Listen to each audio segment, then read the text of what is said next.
Elində düyünlü zob var. Düyünlü zob təbii ki onu boğur, arxa üstə rahat yata bilmir. Bəzən görürsən çox önə çıxır, onun kosmetik gözəlliyini pozur. Və bəzən də görürsünüz ki, əksinə difuz zob var. Boğazının altında böyük bir, belə bil ki, nəsə bağlamırsan ora. Onun gözəlliyini pozur, fəaliyyətini pozur. O ki, dediyiniz o müalicə nə qədər vaxtdan bir almalıdır? O açılıdır artıq onun göstəricilərindən. Orada həm USM vasitəsilə qalxanvari vəzinin yoxlanılır, orada nə var? İkinci də orada qan analizləri göstərir. TSH necədir, T4 necədir, T3 necədir? Yəni orada o zəhərin, belə hormonların miqdarını bilirik. Ona da uyğun olaraq, fərqli, indi burada bizə də fərqli cəhət var, haqqında danışacağıq sonra.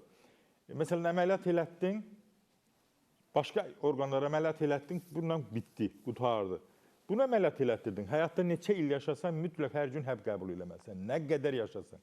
Ancaq indi biz ona müalicə əsasında deyəcəm, təbii qaydada, yəni qurbağa ilə müalicədə buna ehtiyac qalmır. Hiss eləyirsən ki, dediyim kimi, tutaq ki, hansısa simptomlar varsa, hansısa simptom varsa, o mütləq o yoxlanmalıdır. Mən sizin ünvanı qeyd eləmək istəyirəm. Premium klinikası, təbii üsulla müalicə mərkəzidir.